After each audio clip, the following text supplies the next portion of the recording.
In the jungles of Malaya, a war is brewing. Thousands of Malayan communist guerrillas prepare to take on the might of the British Empire. The first deadly shots are fired one day in June 1948. It's early morning on the Elphil rubber estate. Manager Arthur Walker completes his inspection round and returns to his office. 3 male Chinese rode on bicycles, parked their bicycles next to his office, and they shot him cold-blooded, and he was killed. Malaya is engulfed by violence. An emergency is declared. The emergency in Malaya was a full-scale war.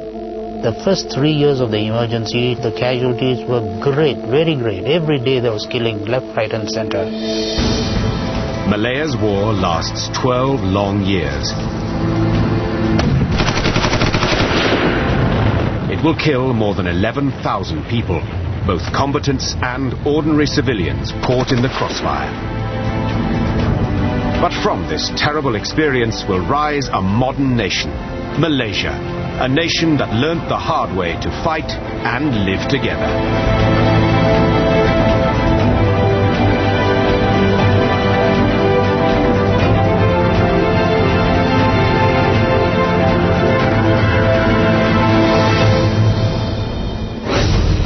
Kuala Lumpur, the capital city of modern Malaysia, is a vibrant and diverse metropolis. The city is a rich mix of different peoples and cultures brought together by their history.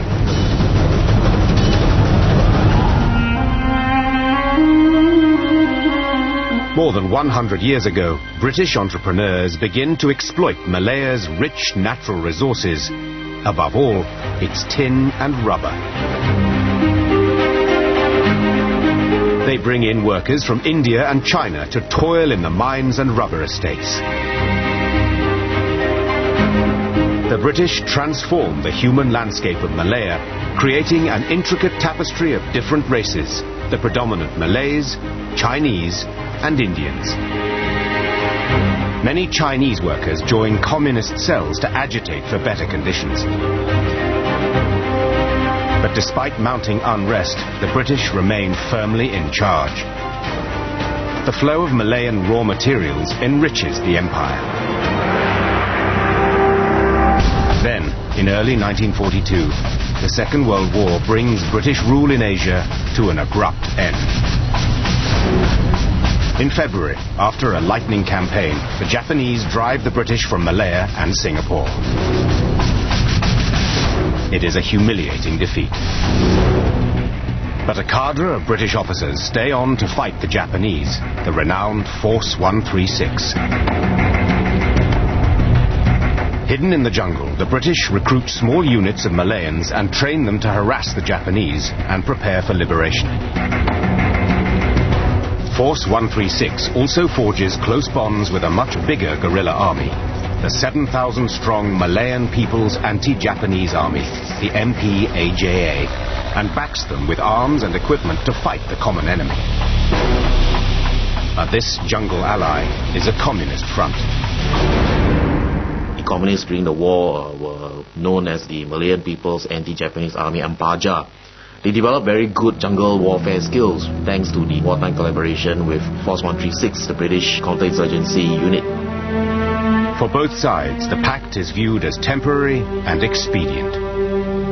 The communists knew there wasn't going to be a long-term marriage, In 1945, Allied armies finally defeat the Japanese, and the British are back.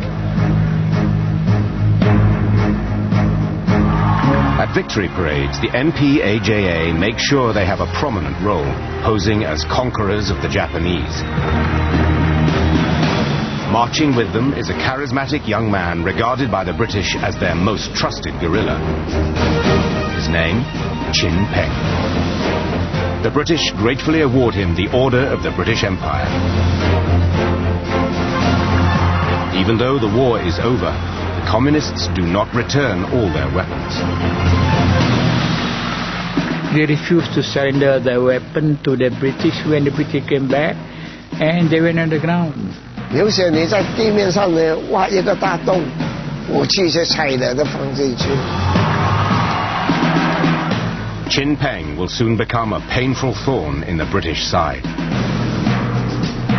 The British, bankrupted by the war, tighten their grip. They will not give up Malaya's valuable raw materials without a fight. Malaya, in particular, was one of the colonies which earned more in US dollars than any other colony. But the world has changed. The empire is crumbling, and a vibrant Malayan nationalist movement has begun to agitate for independence. But it is the communists who make the most pressing demands. They want the British, their former allies in the Jungle War, to be expelled by force of arms. Chin Peng had always been in favor of a shooting war, overthrowing the colonial power government by force. They wanted to take over from the British and turn our country into a communist country.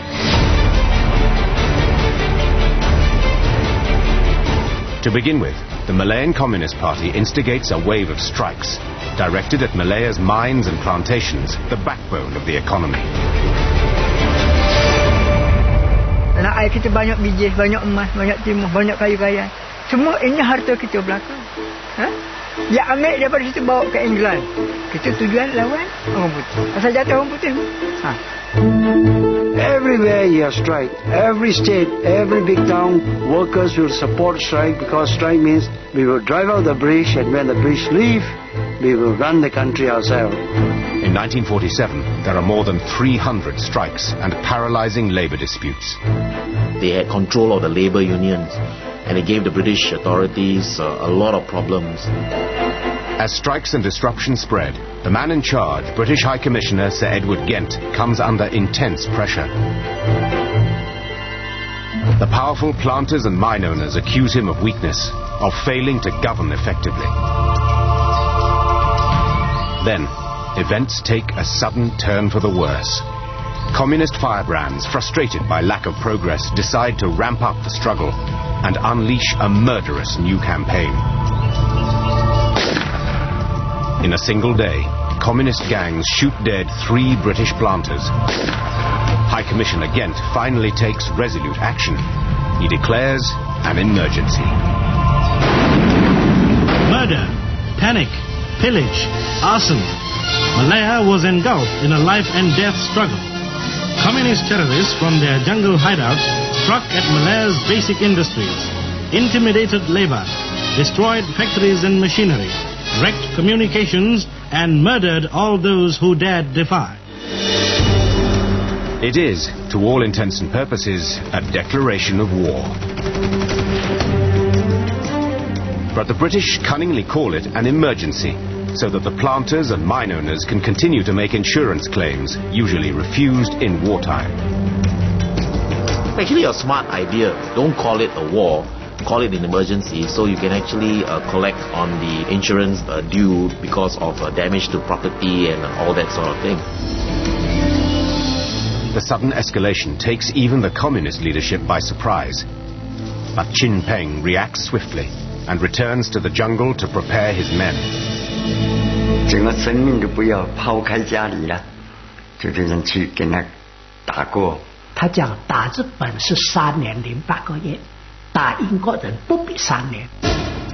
British brand these young men and women as rebels, bandits, gangsters. They are called communist terrorists, or CTs. But they are a formidable force. Using skills learned from the British, communist leader Chin Peng sends some 5,000 recruits, organized in highly disciplined battalions, to key locations, ready to strike.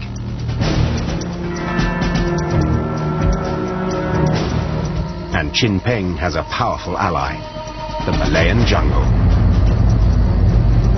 Hot, humid, well-nigh impenetrable, the Malayan jungle runs from the Thai border all the way to Singapore like a green spine. This is classic guerrilla country.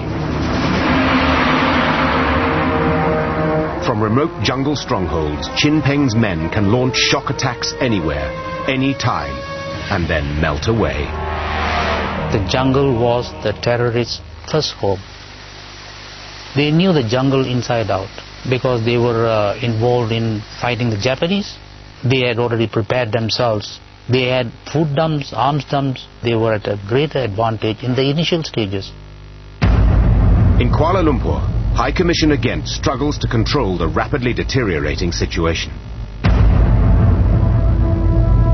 Hampered by poor intelligence and a ragbag collection of police units and army battalions, he fights back with new draconian emergency regulations. In a tough counter-insurgency situation environment, you need tough laws to enable the government to have some flexibility to act decisively and resolutely. Those who are in possession of arms are liable to be sentenced to death. The emergency regulations empowered the government to search properties, premises without warrant, to detain people without trial, and essentially to impose curfews if necessary. But Gent's regulations have little immediate impact on the number of communist attacks. Soon he is under renewed pressure from angry British planters. The first 5 or 6 months were quite difficult and nasty. On the communist side, it was doing these little ambushes all around the countryside, and people thought they were beginning to win the war. Thoroughly rattled by the state of affairs in Malaya, the Labour government in London recalls Gent, officially for consultations. Unofficially, he's being sacked. As Gent's aircraft approaches London Airport, it collides with another plane and explodes. Gent is killed. Back in Malaya, the communists have the upper hand. The country is plunging into violent chaos. 1948. A war on terror ravages Malaya. High Commissioner Sir Edward Gent has been killed in an air crash. No replacement has yet been made. The security forces are in disarray.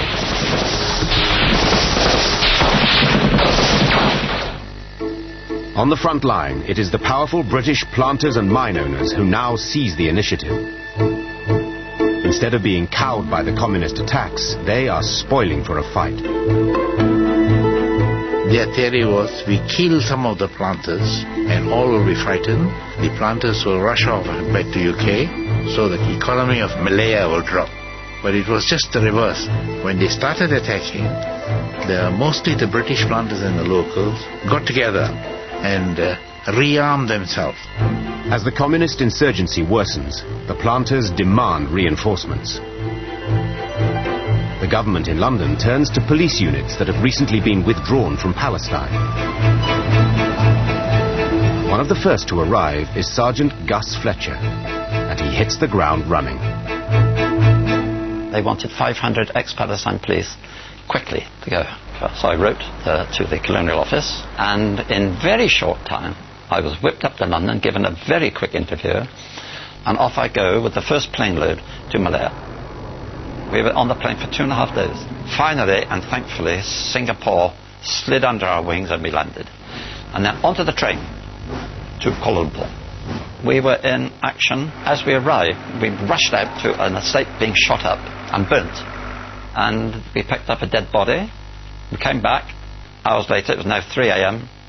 Before we can even get to bed, another one. We go off to a different direction, another estate. For Gus Fletcher, it's a shocking baptism of fire, and it seems as if the communists are running rings round the government forces.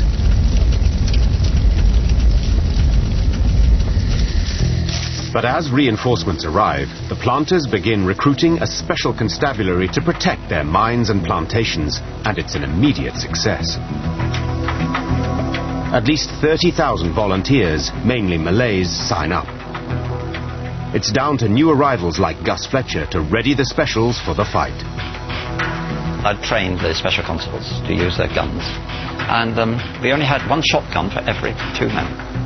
And the ammunition, it was pre-war, 1938, 1936 even. And of course when you fired, you would get a click, it'd be a dud. Whatever the state of their ammunition, the special constables must hold the fort at plantations and mines so that the Malayan police units and army regiments can take the fight back to the communists. But even before they confront Chin Peng's fighters, they must face the Malayan jungle, the communists' closest ally. When I first entered the jungle, I was utterly amazed. I was awestruck. Twilight and noisy of insects, monkeys and everything making a noise, thousands of mosquitoes and leeches. The only things I disliked so much in the jungle were the leeches, and the leeches were terrible. They are all over the place, on the ground, on the leaves. You go underneath and they drop onto your neck and crawl down, and you don't feel it at all until they puncture your skin. I've literally had 20, 30 to 40 covering my body, mainly around the ankles and in my private parts as well. We won't go into that though. You go into a frenzy. The communist fighters, known as CTs, know well that their opponents will be at a chronic disadvantage. Mana dalam hutan dunia kita bukan? Dia masuk itu, dia macam kata orang itu, busa masuk dalam kampung. Ada tak? Dia tak tahu kudu kiri. Dia kan? Dia gantung kepada itu kompas. Nak hala ke mana? Bukit mana? Sungai mana? Itulah hal lain dia tak kerti dah. You've got to try to navigate through this, which is no landmark for you to see because you're enclosed by the jungle. And all the time you were sweating, falling over, ripping your uniform, and you come to big wide rivers. Sometimes they're not on the map. The maps are inaccurate. And consequently you end up lost. For young British National Service recruits, this first exposure to jungle warfare is often traumatizing. In the jungle country, life was very harsh. And I was leading a platoon, National Service people who were shanghaied from the schools at 18 years old. They really suffered because they were not trained in the tropics. And suddenly they're thrown into the jungle. And at night you can hear the boys crying, you know. But the war on terror is not only fought in the jungles. For there is another communist army that stalks Malayan villages and towns. This secret army makes a vital contribution to the terrorist war machine. Chin Peng's fighters need supplies, food and information, and it all has to come from outside the jungle. So they depend on a network of hidden supporters known as the Masses Organization, or Min Yun. In everyday life, a member of the Min Yun could be a teacher or waiter, a government worker or office clerk. But for their communist masters, they must act as couriers, spies and saboteurs. The Min Yun is very important. They are the silent group who were the eyes, ears of the communists. They give information of any of the government rules, police raids and so on. They were the very powerful army, people's army. They have another task too. Every month, Chin Peng must pay every one of his soldiers. So the Min Yun supporters must extort as much cash as they can from villagers and estate workers. If anyone is unwilling or unable to pay these subscriptions, the communists call in the hard men from the jungle. Chin Peng assumed that just because they didn't want to support the communists, they were immediately traitors. 哪里去敢惹去惹他？凶巴巴的，什么你要顺的，不听的都不可以。佢上門問你攞女，你唔俾點樣？佢咪捉你殺頭啦！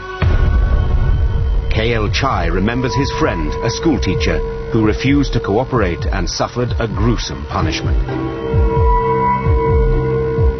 They called him out of the classroom, broad daylight, and they murdered him right in front of all those who came to see that. They disemboweled him. Oh dear. That was another sad episode of the communists. The insurgency has become a war of terror.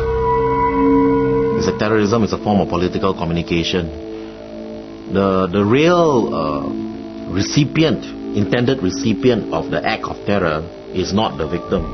The victim is secondary. It's unfortunate victim, but it's secondary. The real audience is all of us watching. Because the terrorist, regardless of his ideological stripe, whether it's today's kind of new religiously motivated terrorists or the communist terrorists of the past, the aim is always to send a powerful message, a message of fear, of intimidation, that if you do not cooperate with us, this is what will happen to you.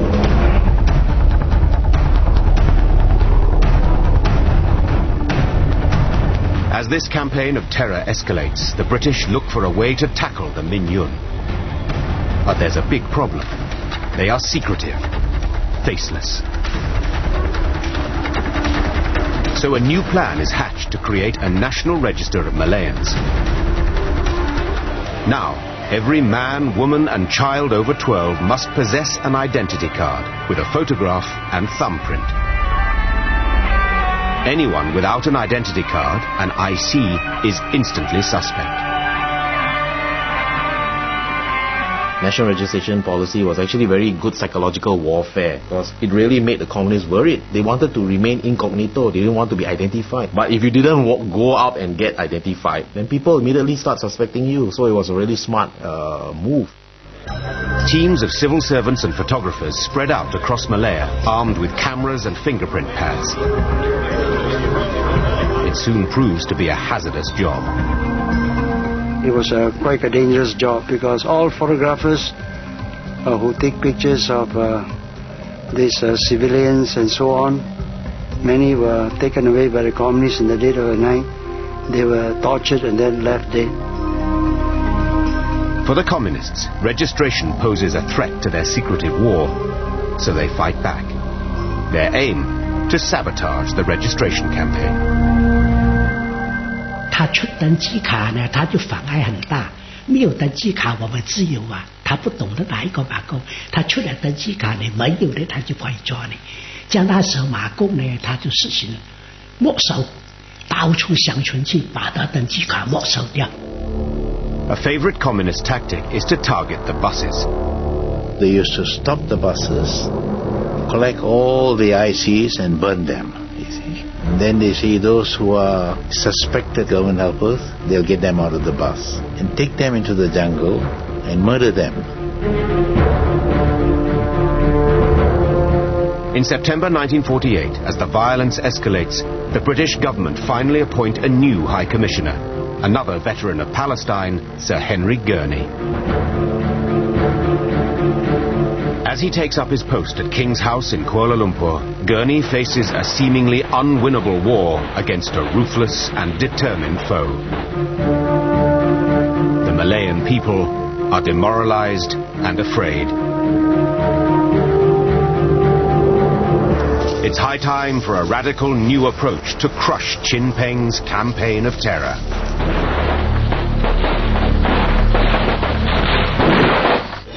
Malaya, October 1948. The new British High Commissioner, Sir Henry Gurney, has arrived to find a war on terror that is close to defeat. In 6 months, the communists have launched 1,274 attacks and killed more than 300 innocent civilians. As soon as he digests this desperate state of affairs, Gurney turns to London and demands reinforcements to fight the communists. To back up the Malay regiment, Gurkhas from Nepal, as well as troops from East Africa, Fiji, Australia and New Zealand arrive in Malaya.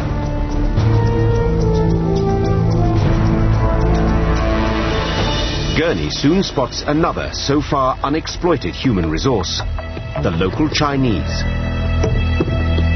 Many are hostile to communism and horrified by Chin Peng's brutal tactics.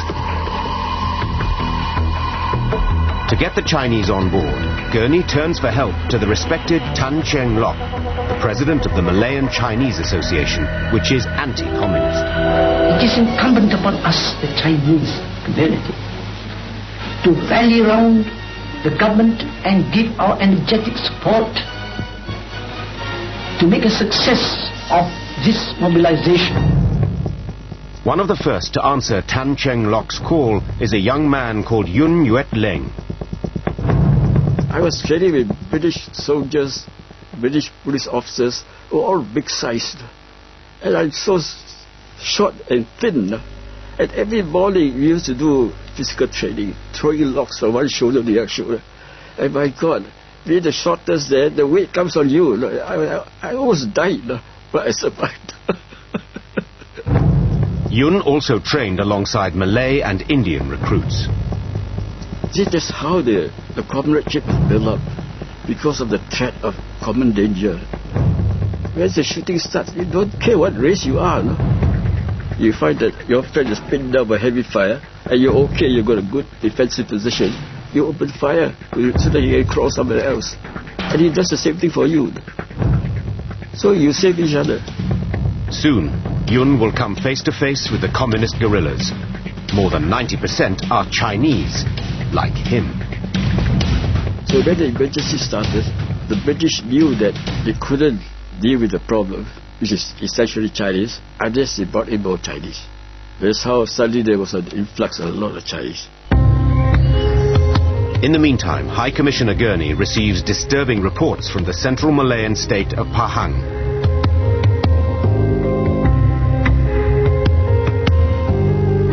A new communist unit known as the 10th Regiment, consisting mainly of Malays, is terrorizing the kampongs of Pahang. No one is safe, not even children. Hamidin Abdullah remembers these frightening times well, and what happened when his friend revealed the whereabouts of a Malay communist sympathizer. He was about 12 plus. He was showing the house or the whereabouts of someone who was communist sympathizer, you know. But just for that, they blasted his head off. The shooting of a 12-year-old is only the beginning. Soon afterwards, Hamidin's father is kidnapped. For 6 months after his disappearance, my father's grave was found. That's how cheap life was to some people. Kita tak kira.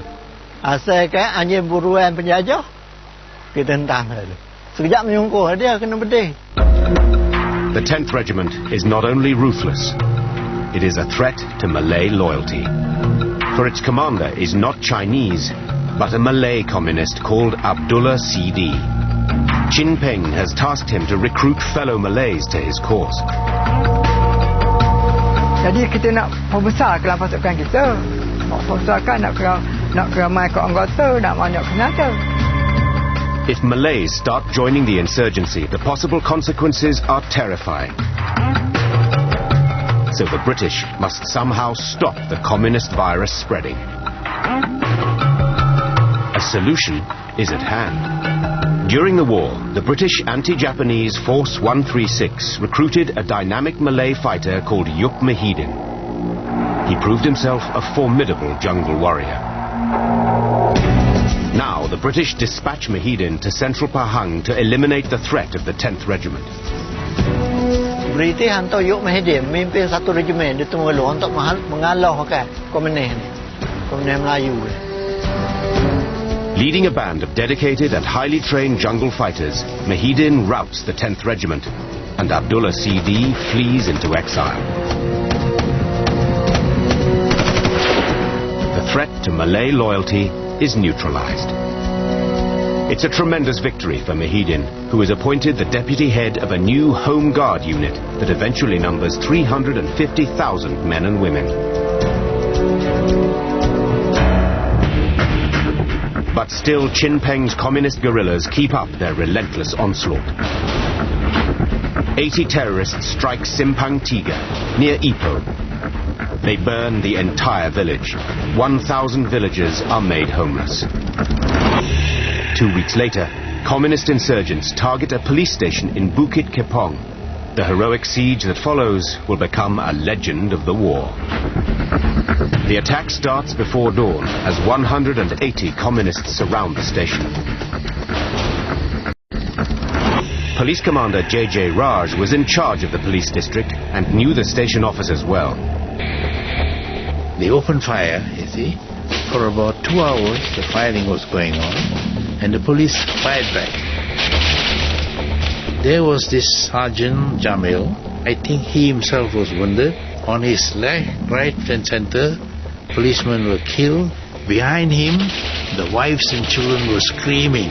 See? Suddenly, a bugle sounds, and the guns fall silent. A communist approaches the camp and demands surrender. But the Malay police sergeant Jamil spurns their offer. Suddenly, Jamil and one or two others shouted back, "We will never surrender." They said no. They challenged the communists. Fight, let's fight, you see. And the fight continued. The communists hurl a barrage of petrol bombs, and the police station erupts in flames. 25 people die in the inferno, including women and children. I have never come across anyone as brave as these people. They didn't fight for money, they didn't fight for medals, they didn't fight anything. It is just a matter of my religion, my family, and my responsibility. They were there. Faced with such relentless violence and an enemy that shows no mercy even to children, High Commissioner Gurney urgently demands backup. It arrives in the shape of a no-nonsense, battle-hardened Lieutenant General called Harold Briggs. Briggs launches a new plan that will transform the landscape of Malaya. Malaya, 1950. The British are fighting a war on terror against a guerrilla army led by Chin Peng, determined to establish a communist republic of Malaya. His guerrilla fighters attack at will, striking anywhere, at any time. Since the beginning of the emergency, the communists have launched 2,716 attacks and killed nearly 700 innocent civilians. On the British side, the new Director of Operations, Lieutenant General Harold Briggs, comes up with an ambitious master plan to smash the communist war machine. To get food, money and information, Chin Peng's fighters rely on Chinese squatters who live in shanty villages located on jungle fringes and so are vulnerable to exploitation by the communists. Their numbers increased dramatically during the Japanese occupation. Briggs decides to target the communists indirectly by severing their links to the squatters. We have more than 600,000 squatters all over Malaya, and we are accusing them of helping the communists. Give them protection, bring them together, and you will find that they will stop helping the communists. Briggs' idea is to move every one of these squatters to newly built resettlement villages, built on land provided by the Malay sultans. In theory, these villages will protect the squatters, cutting them off from the communists. Briggs must work fast. So hundreds of security units race across Malaya to prepare the squatters' exodus, whether they want to move or not. 我那个时候是没有办法，紧急派的一些事情，就原政府就叫你搬了，每一家每户都搬出来哦。We had these military lorries, 3-ton lorries all there, ready to help them. We had British soldiers, soldiers from the Commonwealth, our policemen all helping. They bring in their ducks, they bring in their dogs, they bring in their pigs, everything. The communists, realizing that their supply lines are under threat, try to persuade the squatters to stay put. The communist terrorists started their all-out propaganda, and the squatters believed them. They said, now look, in Germany and all, millions were sent to the concentration camp, were killed. You now, the government is taking you all to concentration camps, all of you will be killed. So as a result of that, quite a lot of people resisted, so they had to be forcibly brought out onto the lorry and taken there. Despite these teething problems, people are soon on the move all over Malaya. They travel by road, by boat, and train.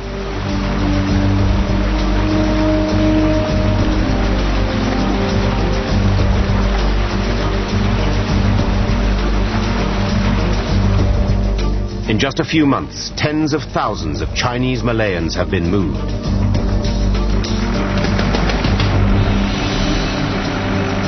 when the settlers arrive at their allotted resettlement areas, they come face to face with the harsh realities of the Briggs Plan. First, they must build their own homes.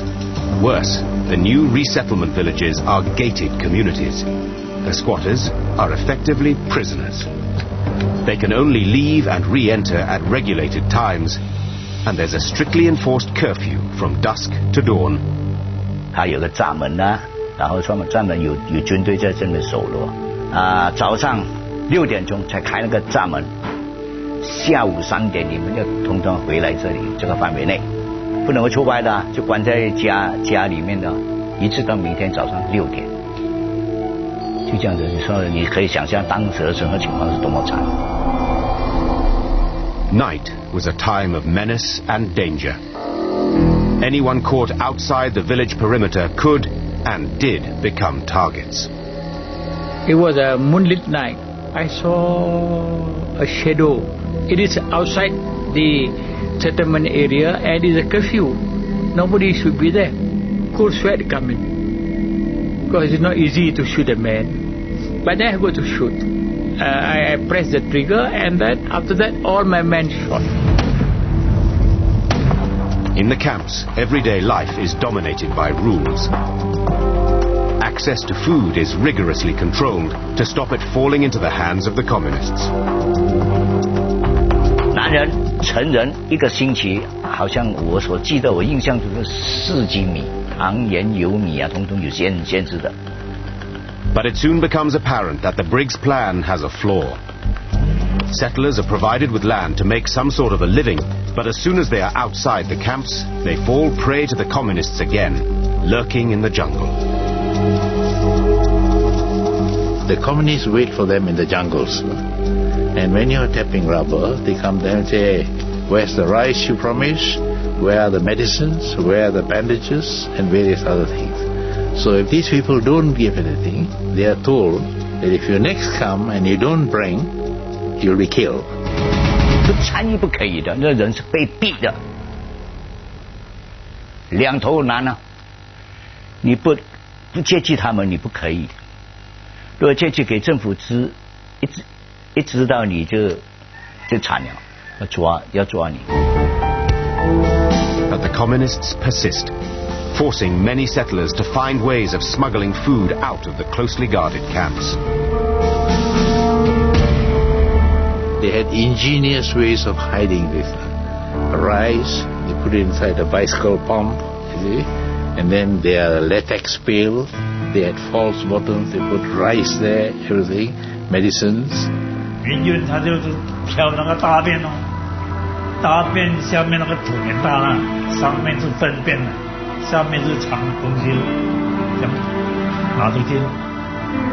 If you see women, most of them suddenly all became pregnant. Search properly.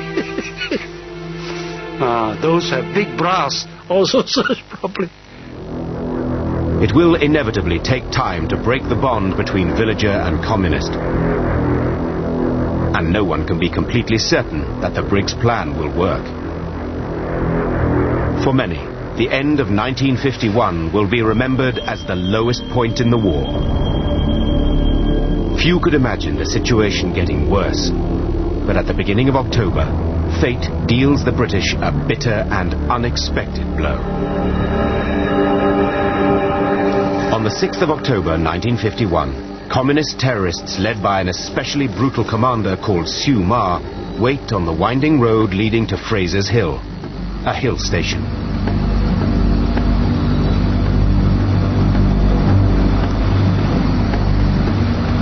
At 1 p.m., a police convoy appears, followed by a black Rolls-Royce flying a Union Jack. Siew Ma opens fire, wounding several police officers and puncturing the tires of the Rolls, which skews to a halt. A British gentleman emerges from the back, but he is shot in the head.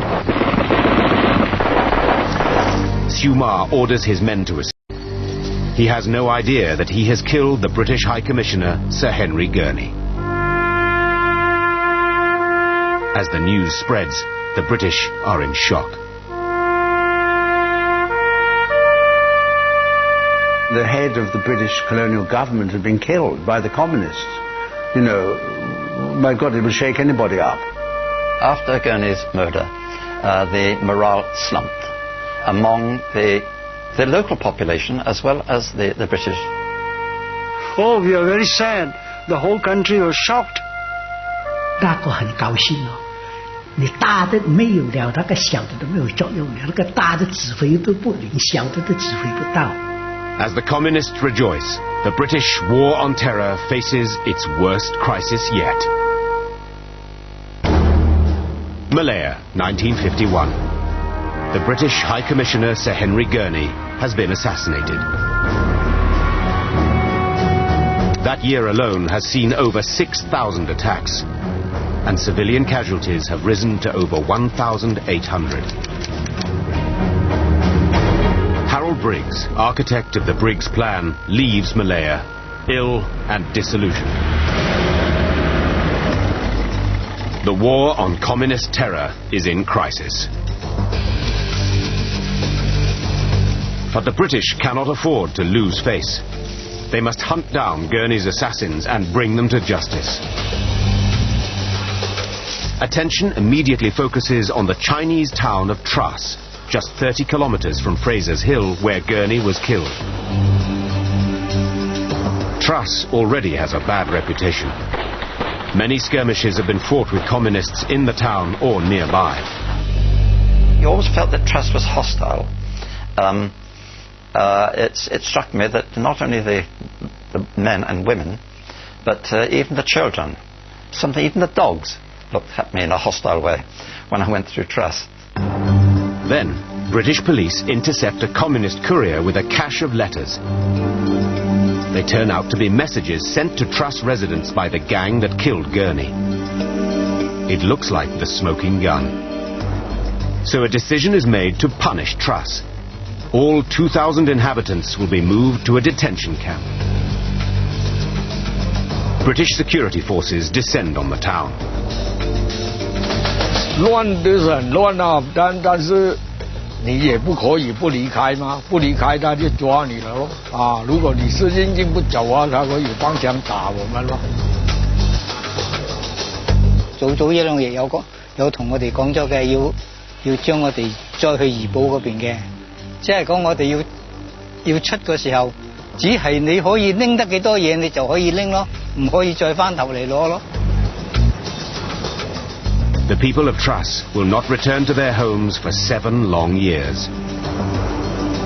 The punishment of Truss is a turning point. It signals a new, more aggressive phase of the British war on terror. The driving force is the new British Prime Minister, Winston Churchill. He understands that the Malayan crisis is a key front in the global struggle against communism. Churchill demands a ruthless response and warns, what happens in Malaya will have a profound influence on the rest of the world.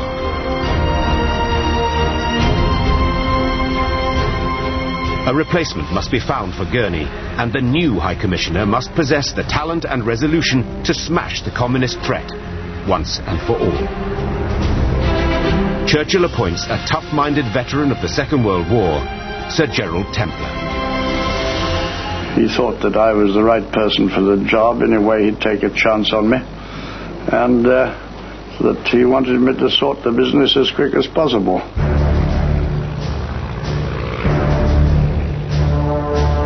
Templer has no previous Asian experience, but he is widely admired as an original strategic thinker, a human dynamo with a fondness for right language. Churchill fuses the role of High Commissioner and Director of Operations, giving Templer decisive new powers, the right tools for a hard job. He will be the Supremo, a virtual dictator. He was the man who controlled everything. He was a generalissimo dictator, and he knew his part and played it very well. Templer knows that force will not be enough to beat the communist. He must win Malayan hearts and minds, a phrase made famous during the emergency. In Malaya, General Templer ensured there was this top-down strategic coordination. Everyone had to sing from the same song sheet. The song sheet title was "Government is Your Friend." Templar's skills as a political soldier will prove vital, for he has been given another brief: to prepare Malaya for self-governance. Britain was prepared to give Malaya self-government within a few years' time. So Templar's role was to create the conditions for self-government, setting into foundation a structure that would eventually lead to the formation of strong Malayan political parties.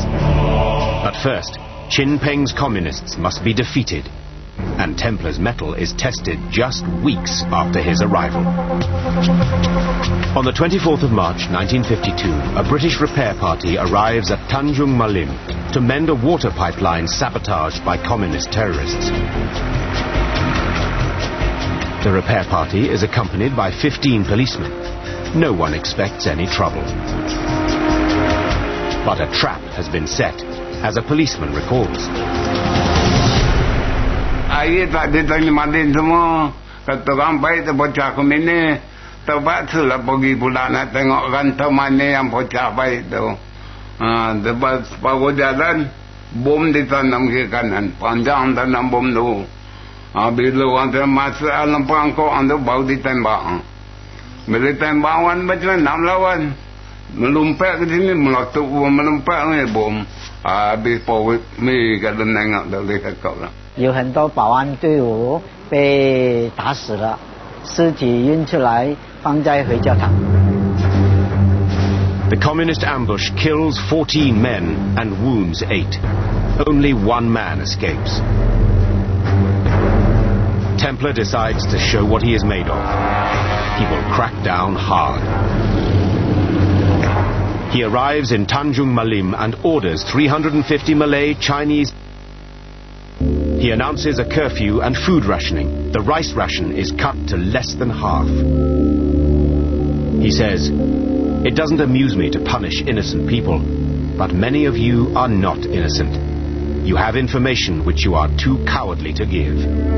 The curfew was 22 hours. The people can only go out between 12 and 2. It was a very drastic measure.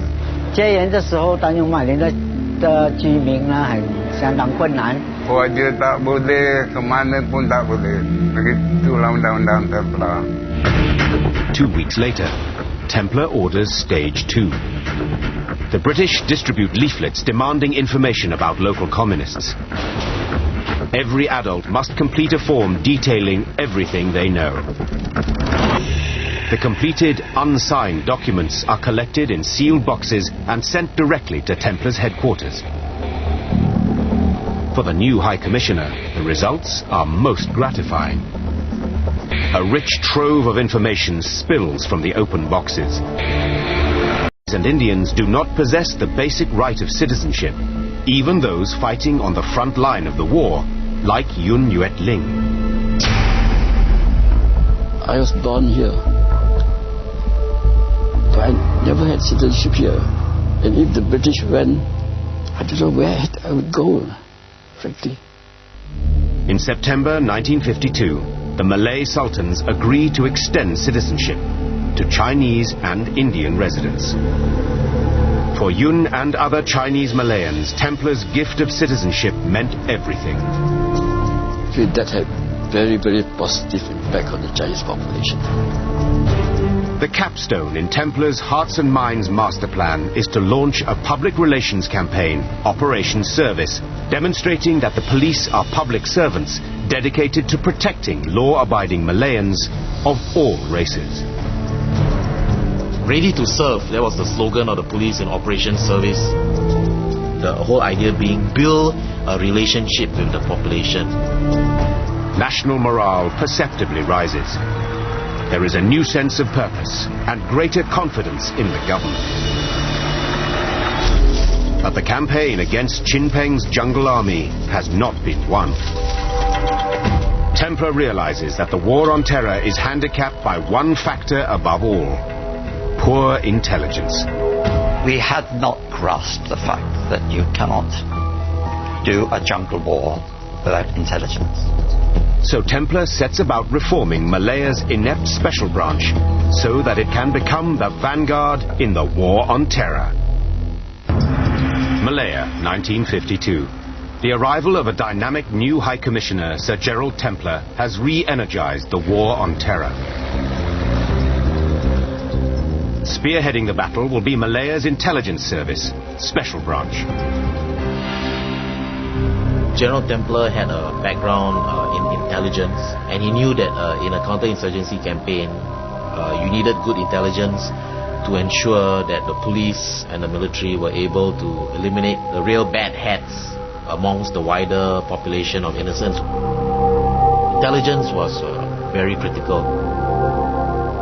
Special Branch is tasked with collecting intelligence. Without good intelligence, you will never be able to look for the enemy and plan and defeat the enemy. Templar orders Special Branch to target the communist leadership. They must decapitate the insurgent forces. Sources of information would be, of course, agents and informers, which a Special Branch would use, and also the analysis of captured communist documents. And slowly from that sort of information, they would build up the hierarchical structure of the Communist Party from the very beginning, one by one. For Special Branch, nothing is off limits. You knew absolutely everything about the person. What his habits were, did he smoke, what his sex life was like, who his girlfriends were, everything we could possibly think of. In this intelligence war, the perilous task of gathering information will fall to Asian officers. They must be the eyes and ears of Special Branch. White Europeans will be the backroom boys. It was not possible for them to go down on the ground. They would stick out like a sore thumb. So, the brunt of collecting intelligence and working on the ground rested with the Chinese officers. As the saying goes, you need a thief to catch a thief. Special Branch launched their campaign by striking Chin Peng's all-important communications network.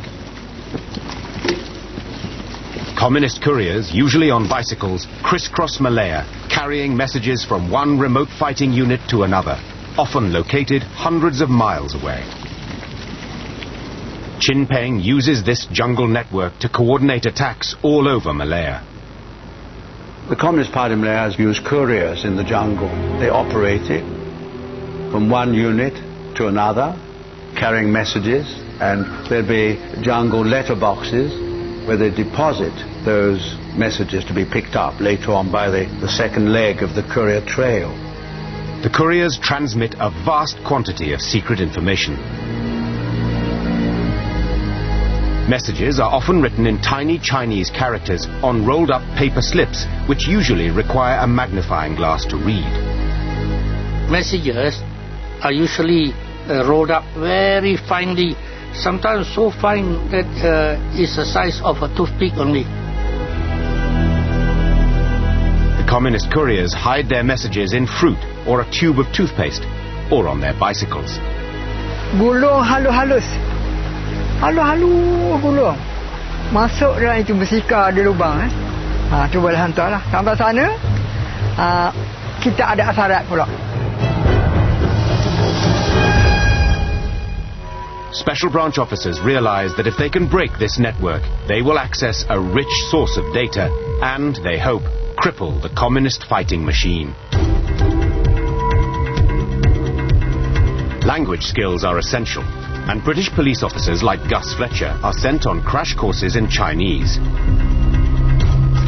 It was a very tough course because it was one teacher, one pupil throughout the course.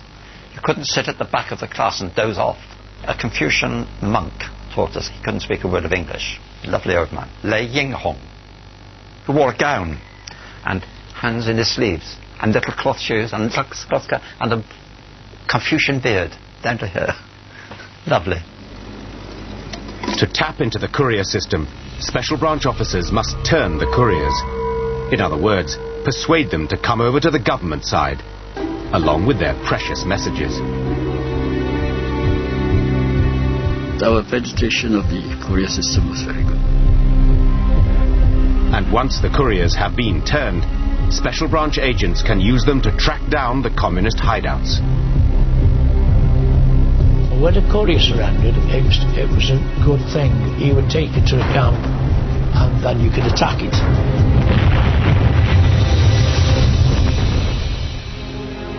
Special Branch's success in breaching the communist courier system was all down to basic human greed. You surrender, especially when you come out with your arms, you get a reward for surrendering and an additional reward for bringing out the arms, depending on which arms. In the early 1950s, the Korean War pushes up the price of tin and rubber, making the Malayan government richer. And because the reward system is proving so effective, High Commissioner Templer can triple the money on offer. Top prize, Communist leader Chin Peng. Templer sets his price at $250,000. Some feel queasy about the system, but no one disputes that it works very well. And it wasn't just the humble couriers who start taking money. Many communist fighters, exhausted by years of hardship, begin to sell out their comrades. 政府每时每刻都做这一套的，叫你出来，我给你大屋，给你汽车，但是也会有个别软脚啊，他们不能争取这个就他机会。 Those communists who couldn't resist such enticements would then be pumped for information by Special Branch interrogators like Leon Comber. They often used to listen or take part in interrogation of those people, and once they'd settled down and they'd had coffee and they saw that they weren't going to be beaten up, they were quite happy to reveal tremendous amount of information about their comrades and what they'd been doing and about the location of communist camps and the location of courier routes through the jungle. Depending on the information he or she supplies to us, if they produce results, then the payment is dependent on the ranks of those we either capture or we kill. Now, captures normally the reward is double than that of a kill, because a live body is more important to us than a dead body. Rewards are not the only weapon in the British arsenal. The Malayan emergency is also a battle of ideas, so an ambitious propaganda campaign is devised. The British shrewdly turn to a Chinese Malayan who knows the enemy mind inside out. His name is CC2. Like Chin Peng, he has been schooled by the British in the black arts of psychological warfare, or PSYOPs. CC2 is a very interesting guy because he had both an English and a Chinese education. He had learned the principles of psychological warfare from the British, but he had something the British did not have: a good understanding of the language and a good understanding of how the communist mind worked, because he knew them very well. He almost joined them. He knew how they thought. By now, the Royal Air Force is playing a crucial role in Britain's war on terror. So propaganda mastermind CC2 prints millions of propaganda leaflets and launches an aerial paper barrage deep inside Chin Peng's jungle strongholds.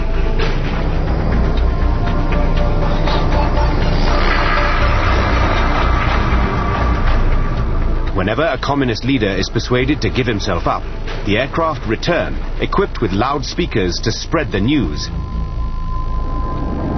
Your leader has surrendered. Why are you still in the jungle? But the hardcore communist leadership are not impressed. 因为他用飞机去广播，我们讲狗叫机又来了，他就一直在天上叫，那喊屁我们都不管，他丢下那些什么啊，我们看了拿来烧啊。The RAF does not only drop paper leaflets. Special Branch coordinate devastating bombing raids aimed at the insurgents' jungle camps. The bomber pilots need to pinpoint their targets as accurately as possible. And in Malaya's immense jungles, this is no easy task. Special Branch come up with an ingenious, high-tech solution. In their jungle camps, Chin Peng's fighters rely on radios to listen in to the worldwide communist networks. But if they need new batteries or a set repaired, they must come down to the towns. By setting up a network of informants, Special Branch manages to get hold of a few communist radios and secretly insert their own special gift. When they asked for a wireless set, we would get hold of our people in KL, put a little false valve into it, which gave a signal. We'd alert the aeroplanes, and we'd take a signal flying over. Then we'd have a ground vehicle, which would do it from the ground as well. Where they crossed, that was where the wireless was being played, and we could then bomb.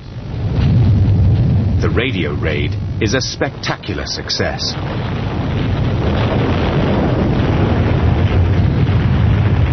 When I went in afterwards, one man escaped. I found him sitting by the river, completely demoralized, and always bombs, bombs, noise, and he had a terrible time. As Special Branch steadily builds up its intelligence networks, their operations begin to chip away at the communist leadership, sometimes with macabre results. On one memorable occasion, 3 communists flag down a train and demand to be taken to the nearest police station. Tim Hatton is alerted and rushes to meet the party. He is in for a nasty surprise. And so we drove out to a little shed I knew in the middle of nowhere, which I used as a safe house. Then the leader of the party produced his pack, a big green pack, dumped it on the table, and I said, "What's that?" He said, "It's a captain." I said, "It's a captain?" And I looked more closely at it, and I could see black strings of hair coming round all over it, and bits of blood on the side. And I said, "It's a human head." The bodyguard to the captain lifted up by its hair, and there was our cook, Central Committee member of the Communist Party, grinning at me. His eyes were open. Looking straight at him is a prize catch. Our cook was one of the communists' top 5. His bodyguards had spotted a leaflet offering a massive reward for their boss, dead or alive. It was a temptation impossible to resist. Our cook's betrayers deliver another prize, a document setting out Chin Peng's 5-year plan. It tells a dramatic story, proving that Templars' efforts are beginning to pay off. Harassed by RAF bombers, army assault, and undermined by a succession of betrayals, Chin Peng has made a decision to flee. The architect of the insurgency is on the run. But he has not given up. He plans to set up a new base in southern Thailand from where he will direct the campaign. And deep inside the Malayan jungles, the communists have set up new attack units recruited from indigenous tribal people. They must be Templars' next target.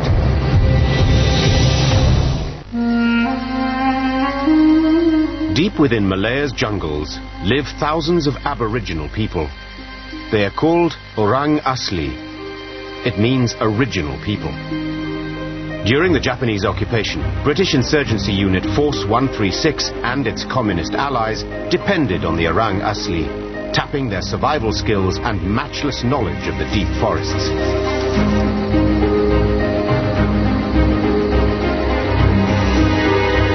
Now, in 1952, a flood of intelligence reports reveals that the communists have reconnected with the Orang Asli.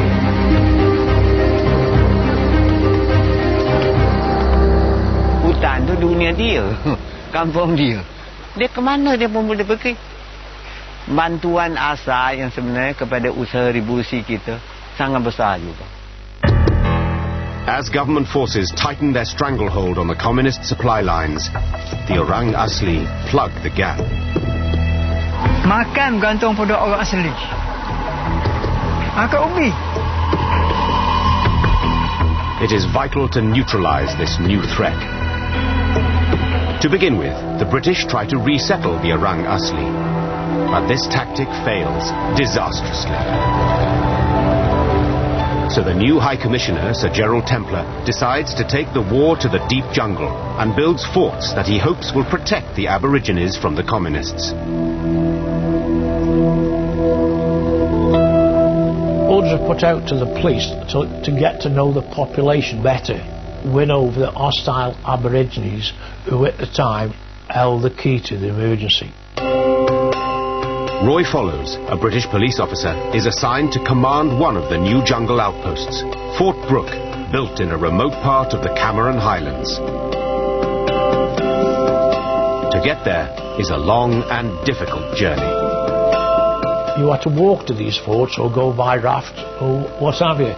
Helicopters were only few and far between then. I walked from the Cameron Islands over the mountains at the time that the area not mapped or explored. And by 1956, the new forts have broken Orang Asli bonds with the communists. All over Malaya, Templars' surge is at last turning the tide of the war. The communist leadership has been decimated, and Chin Peng himself is in Thailand. The British step up the pressure on these hardcore communist brigades holding out inside Malaya. By that time, the security situation had greatly improved, and so the people remaining in the jungle in the communist ranks were essentially the very hardcore. They needed to be starved into submission. They survive only thanks to supplies of rice from some of the Chinese resettlement villages. The solution is radical but down to earth. Instead of supplying villagers with raw rice, the new village authorities will cook it first. The strategy is called central cooking. 他怀疑你们在怎么情况之下来接济他们，对吧？后来他出了一招，米不能让你们自己煮，打一个大锅饭啊，全村人到时到后那个煮好了，在那个一个集中那个地方，你们去拿那个饭。Central cooking has a deadly effect. The flow of rice from village to jungle dries up. Isolated in the jungle, many communist fighters begin to starve. 我们夫妻也是很辛苦啊，没有2次饿肚子，牺牲得很大，饿死啊。Dan pertempuran agaknya banyak juga kawan kita korban. Tapi itu patut. Ini pengorbanan di dalam kebuluran. Nah itu dasar. Sampai ke tak boleh berjalan, tak boleh bergerak.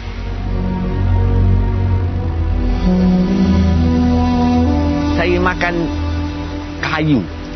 Buah dan puyuk gebuh. Gebuh tak mau umput, makan-makan. Cuma itu. Itu yang pahit betul lah, bukan bohong lah. Hunger forces the desperate communist leaders to cut down the size of their units to cope with rapidly dwindling supplies. 在那个时候呢，我们人员也减少，就可以在那边维持，所以影响到我们大部队啊不能够集中在一起，这样变成打仗的力量啊削弱了。With the communists on the run, the British make sure that ordinary Malayans know that the emergency is being won, that the communists need no longer be feared. To ram the point home, security forces put on display communists killed in firefights, the fruits of victory. Even school children are not spared these grisly exhibitions, as teacher Ted Miles recalls. On the way to school, we had to walk by the police station, and often we would see the bodies of dead communists lying on the ground in front of the police station. They would be brought in by helicopter and spread out, I suppose for identification purposes to start with, but it always was a stark reminder that there was a war going on.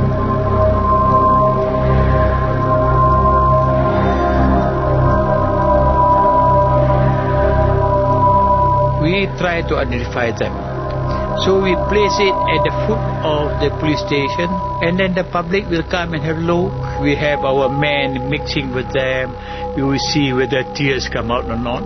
Then we would follow and do proper investigation to find out.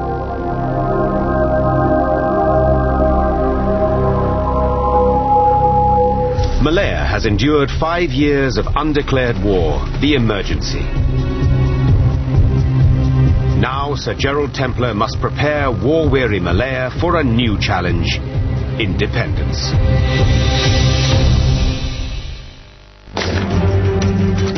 Malaya, 1953. Government forces have begun to win the war on terror against Chin Peng's communist insurgents. Now, the High Commissioner Sir Gerald Templar must turn his attention to the challenge of independence. But to move forward on the political front, the British must prove that they at last have made Malaya safe.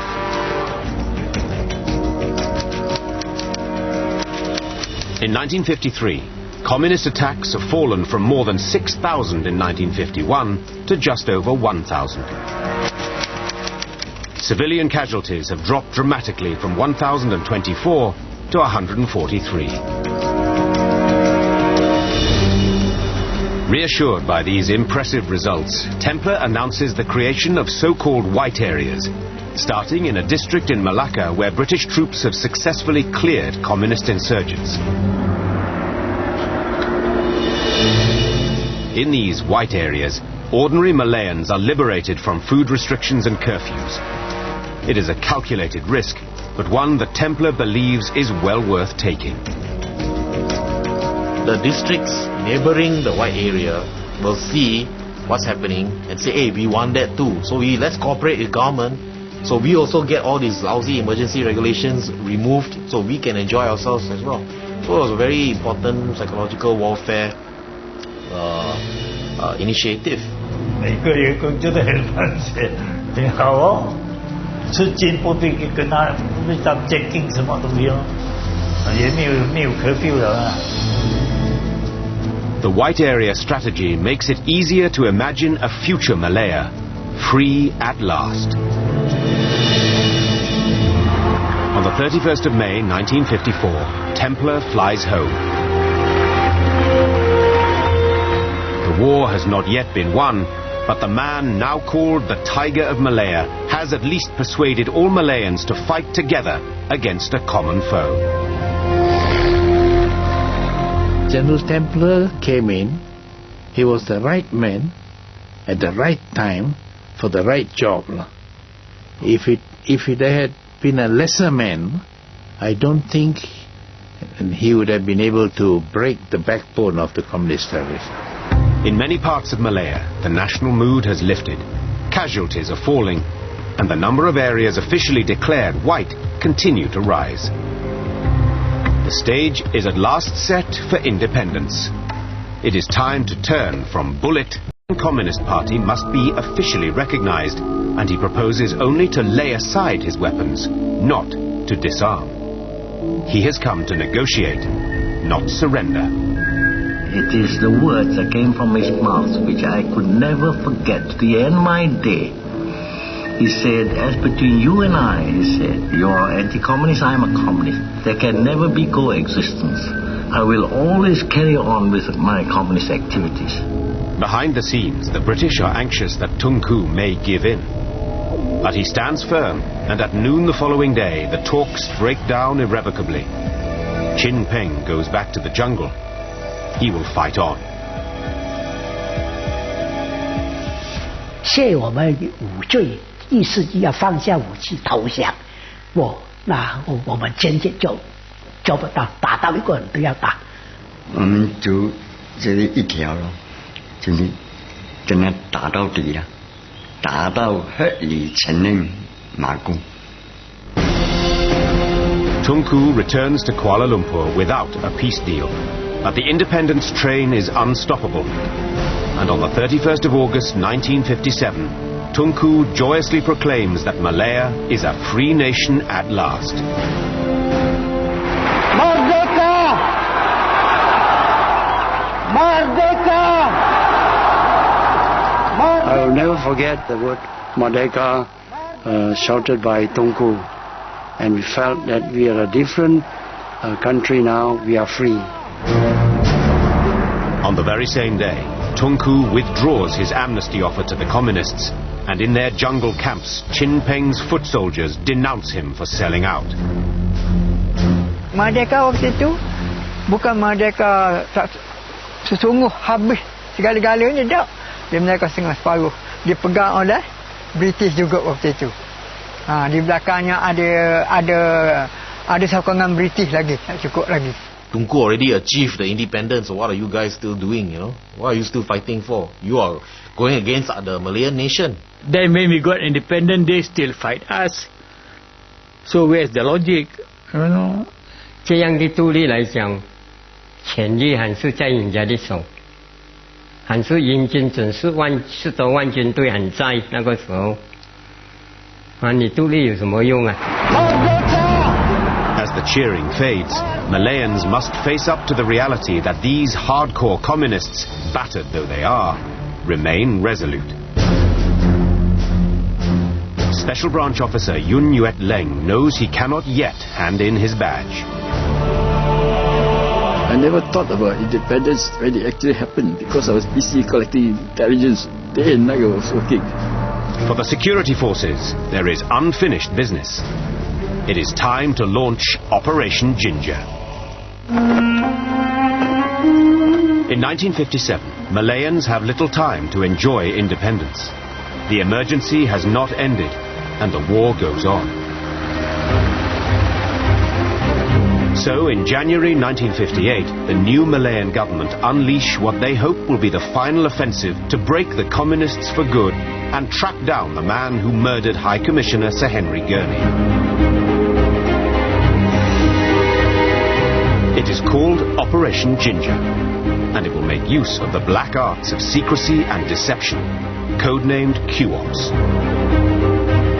Special Branch officers will masquerade as communist insurgents to penetrate the last jungle camps.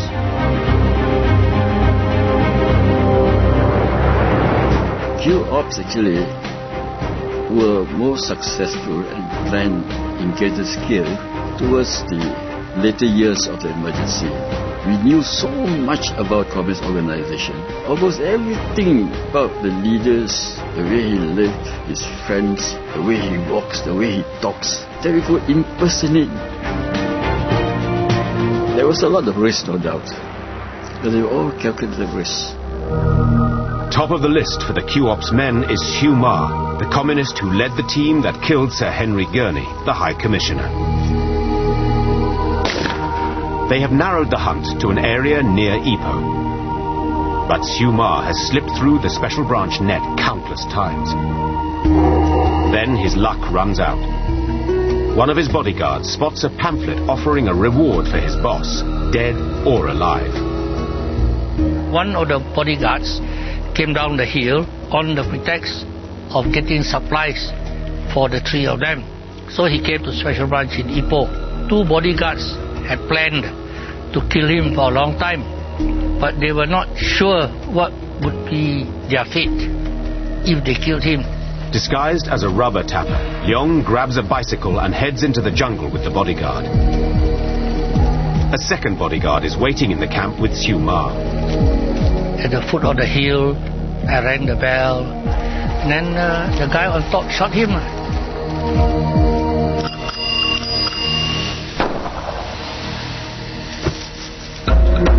The announcement that the notorious Hugh Ma has been killed is a triumphant climax to Operation Ginger. By 1960, hundreds of die-hard communists have given themselves up. Attacks have virtually ceased. Most importantly, Special Branch is able to report to the new Malayan government that all the communist commanders have fled to Thailand. It seems that the war is at last over. It is time to proclaim to the world that Malaya is at peace.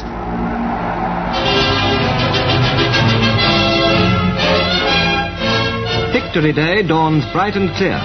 The focus is on the federal capital, where celebrations begin with the arrival of His Majesty for the big parade. On this triumphant morning, Malayans of all races are gathered not merely to watch the massive review. With gratitude and pride, they come in their thousands to pay tribute to the men who bore the brunt of battle.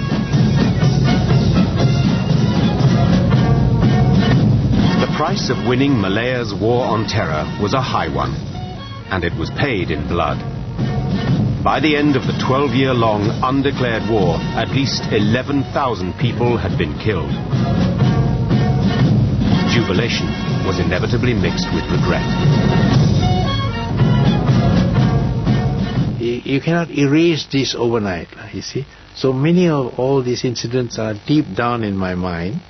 And for me to be happily saying, oh, it's all over, let's forget, and forgive and forget, no. Forgive also no, forget also no. People should look back, what the sacrifice had been done by security forces, by the overseas soldiers, armies, the Gurkhas.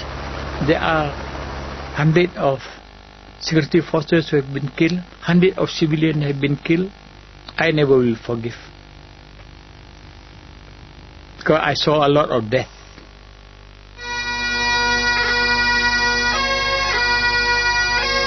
And 50 years later, this sense of loss has still not diminished.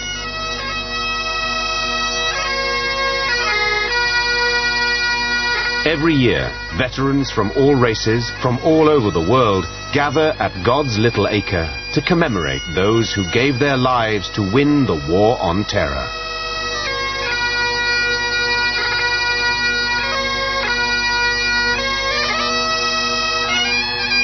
During the emergency, I did everything I did the way I did, taking all the risks and everything, because I believed that there was no solution except to form a multiracial nation. The communist rebels failed to stop Malaya developing into a vibrant and wealthy independent nation, one of the tiger economies of Asia. Today, Malaysia remains a diverse and challenging society. But the harsh experience of the emergency, the undeclared war, provided an education in putting differences aside and working together in pursuit of a common goal. The emergency was the crucible of freedom.